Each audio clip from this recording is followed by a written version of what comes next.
In the name of God, amen. Please be seated.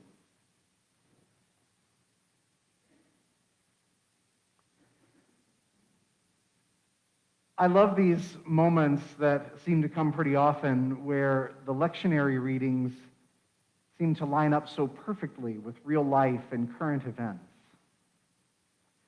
Perhaps I shouldn't love it quite so much in this year where it seems like so much is going wrong in the world so often. Sooner or later, we'll get to apocalyptic readings and crucifixions and whatnot. So maybe that aligning isn't something to be celebrated quite so much. But this week, it happened again. When we were once again battered by a tropical storm. When most of us were without power or other connectivity for a couple of days. This week, we hear the story of Jesus coming to the disciples in the midst of a storm. It's one of the most powerful images in the Bible. Jesus walking on water. But it didn't happen in a vacuum. It wasn't just that Jesus woke up one morning and thought, I've come up with a great way to blow their minds. No, like all episodes in any of our lives, it comes in the context of the rest of the story. There are things around it, seemingly mundane things, that set the stage for the miraculous. In this case, it's teaching. Jesus had been teaching his disciples and the assembled crowds. It was heavy spiritual work. He had been pouring himself out to them, pouring God out to them through himself. He was almost certainly depleted. And I say that not just from experience, though we all know what it's like to give of ourselves so completely that we're left feeling drained and spiritually empty. But the story lets us in on that aspect of his reality and his experience because it tells us that he sent the disciples on ahead of him. He went up by himself to the mountain to pray. It's helpful in these summer months when many of our minds turn to vacations and breaks to remember that Jesus modeled that for us. He modeled that we should take some time apart to decompress and to recharge, and ideally to reconnect with God in some way. I know from our own vacation these past 2 weeks that it's hard to do that right now. It's hard to leave responsibilities in the hands of others when so much in the world is amiss.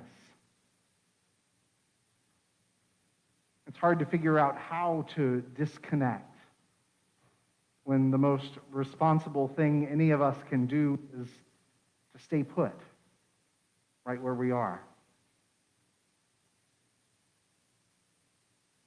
And as if to beat us over the head with it, our circumstances this week tried to force us to disconnect.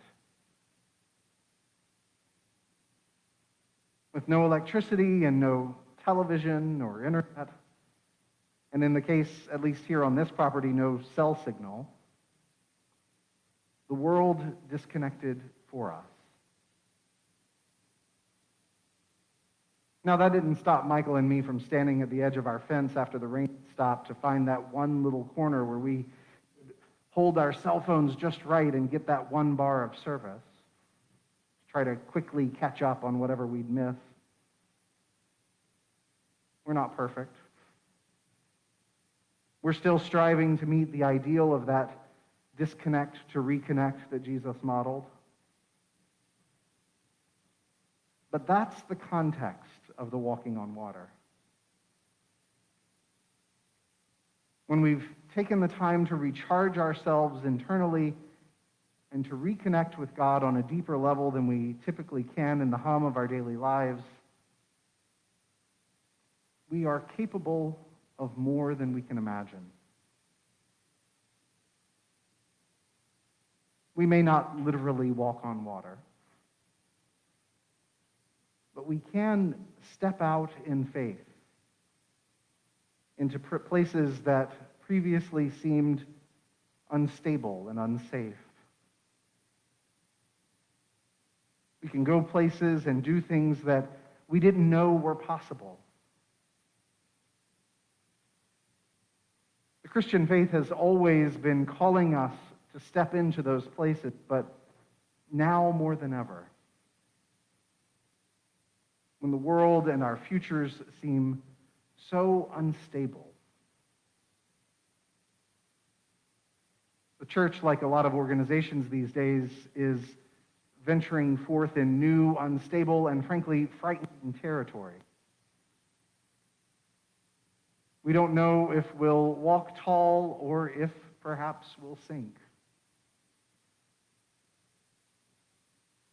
We can look back on the challenges that we faced in years past and remember how naive we were to worry so much when things were so comparatively easy.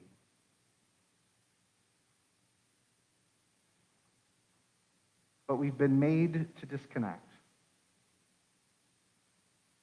We've been made to focus on our prayer and our connections to God and to each other. Hopefully we have used this time well, because now it's time to venture out. The pandemic isn't over, not by a long shot, but our next steps are coming nonetheless. So we need to step out in faith. We need to venture out, even where the world seems unstable. Sinking is not an option. The needs of the ministry we've been called to fulfill are simply too great. So stand in faith.